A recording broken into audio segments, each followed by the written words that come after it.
Olá a todos, meu nome é Suzinho Domingos Luciano e esta é a tua Casa de Conhecimento.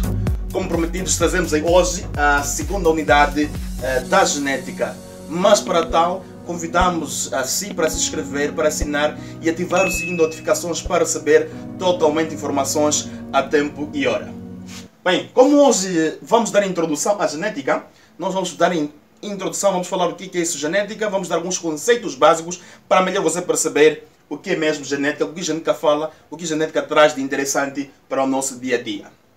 Bem, a genética é o ramo ou é a parte da biologia que estuda a herança biológica ou a hereditariedade. Falamos da transferência de caráter de pai para filho ao longo das gerações. Nós também podemos questionar assim: por que ele é parecido com o seu pai? Por que ele é parecido com a mãe? Por que ele é parecido com o avô? Então, esses são casos que nos trazem uma curiosidade, nos convidam a melhor perceber. Então, meu amigo, é aqui na genética, é aqui na Casa do Conhecimento que você vai tirar suas dúvidas face a essas situações. Bem, a genética ela é dividida em dois principais ramos, mas, meu amigo, preste atenção. A genética clássica, a genética no geral, consideramos o Gregor Mendel, o padre agostiniano, como sendo o fundador, o líder, o a.k.a. Então, esse senhor Mendel, Gregor Mendel, é um padre agostiniano, ele que descobriu a genética nos seus primórdios, no seu geral. Então, dividimos a genética clássica e dividimos a genética moderna. Genética clássica, com o seu mentor, o seu cientista, Gregor Mendel, desde 1822 a 1884. Para a genética moderna, falamos de Watson e Crick, de 1953. Como víamos dizendo, a genética fala-se da transmissão de caráter de pai para filho ao longo das gerações. Mas como é que é feita essa transmissão? Então, para compreender, temos que nos ajudar, temos que nos basear nos certos conceitos básicos que a genética já nos traz. Então, temos aqui os genes. O que vem ser genes? Falamos de genes, é a parte funcional do DNA. Genes é um fragmento do mesmo DNA. Genes é uma porção. Genes é uma unidade hereditária.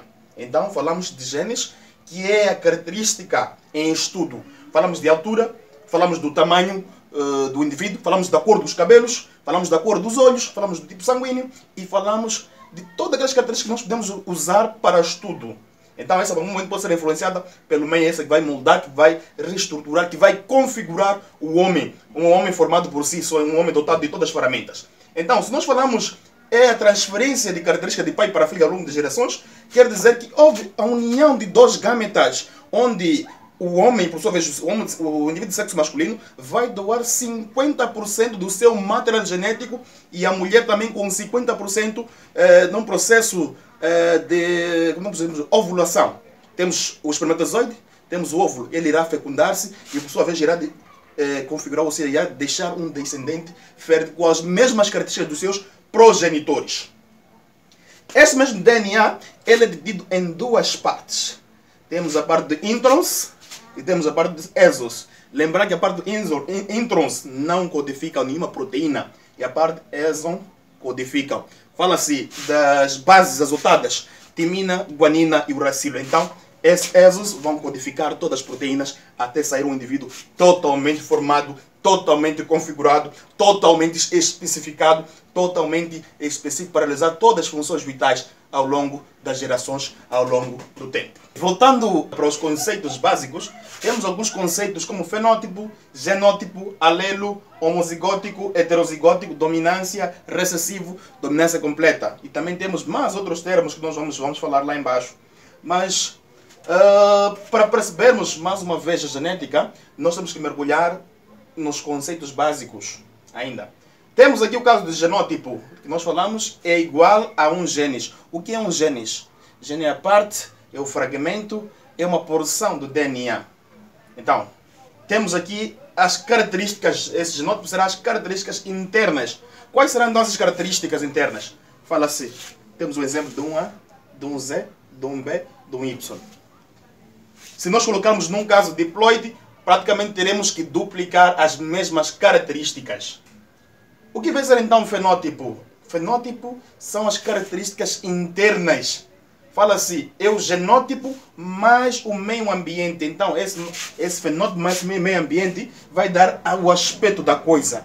Aquela forma, o comportamento do indivíduo que vai manifestar durante a sua vida, o seu cotidiano. Então, é isso, é o fenótipo. Aqui nós podemos observar, aqui nós não podemos observar. Temos o alelo, que é uma forma também alternativa de representação de um genes. Isso é que nós consideramos como sendo alelo. Homozigótico, meu amigo, homozigótico. Homo apresenta uma característica, a presença de alelos semelhantes. Hétero são várias características. Mas falar do homo é a presença de uma cópia de um genes diploide. Temos AA, temos A minúsculo e outro A. Vamos sempre duplicar. Ele é uma cópia do primeiro genes.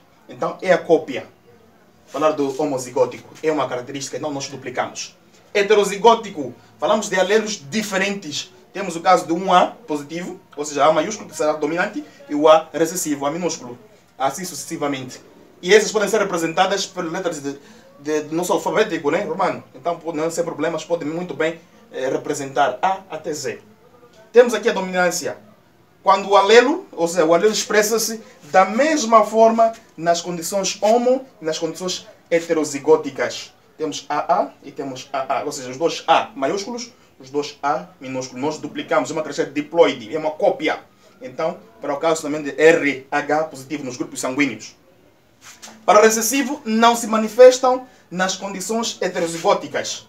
Por exemplo, o grupo sanguíneo RH positivo, ele pode ser do grupo O, RH positivo ou RH negativo. Se ele é RH positivo, logo é dominante. Se é RH negativo, é recessivo. Não irá se manifestar outras características. Temos aqui a dominância completa, quando na presença do alelo, expressa de uma forma dominante no mesmo ou no heterozigótico. Ele não vai modificar, não vai alterar a sua forma. Está-se a falar do caso de um grupo sanguíneo dominante. Se apresenta uma característica recessiva, automaticamente ela vai... Ou seja, essa aqui, por exemplo, essa característica é dominante. Essa aqui é recessiva. Ela vai cobrir essa característica. Não vai se manifestar o recessivo, apenas o dominante. Então, no grupo sanguíneo, temos o RH positivo. Ele vai dominar todas as características que o mesmo ser apresenta. Ainda nos conceitos básicos, vamos apresentar aqui o que é uma dominância completa, o que é uma codominância, o que é um genoma e o que é um cromossoma, para você perceber melhor. Bem, quando falamos de dominância incompleta, é quando um indivíduo heterozigótico apresenta o fenótipo intermediário aos homozigóticos, ou seja, temos aqui numa flor de boca do leão, onde vai aparecer um F maiúsculo, ou dois F maiúsculos. Estamos a falar, duplicamos as características. Então, essas duas estão aqui na posição intermediária.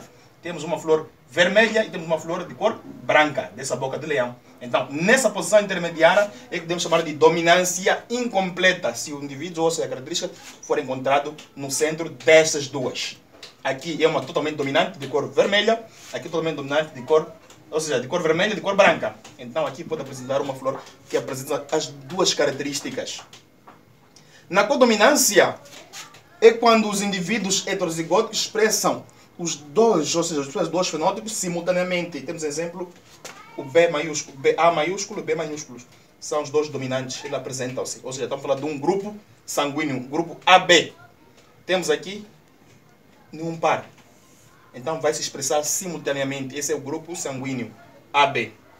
Falar de genoma, temos um termo usado para designar o comprimento total de um DNA. Ou seja, de um conjunto de cromossoma em uma célula ou um conjunto de genes de uma espécie. Se nós falamos que temos uma população, um conjunto de abelhas, aquilo é uma população que nós podemos denominar. Então, como é que esses genes estará num período de tempo? Vamos analisar. Então, esses genes de toda a população vamos considerar como sendo um genoma. Conjunto de genes de uma determinada população. Falar de cromossoma. O que vem a ser então um cromossoma? Cromossoma é um genes. É um material genético hereditário. Falamos de transferência de características de pai para filho. E um cromossoma contém um DNA. Presta atenção nessa explicação. Um cromossoma contém um DNA. E um DNA contém milhares de cromossomas. Podemos encontrar vários termos, várias literaturas escritas cromossomo. Mas, meu amigo, não bate cabeça com termos linguísticos. Portuguesamente falando, é cromossoma. Por exemplo, o homem. O homem apresenta 46 pares de cromossoma. A mosca doméstica apresenta 8 cromossomas, o cachorro apresenta 76, até o arroz apresenta 29 pares de cromossoma. Então, quero mais uma vez convidar você a se subscrever, a partilhar nossos canais em todos os canais onde você puder, em todos os meios. Então venha comigo e vamos partilhar os conhecimentos da Casa do Conhecimento para a sociedade. Daqui você vai alone. Ai.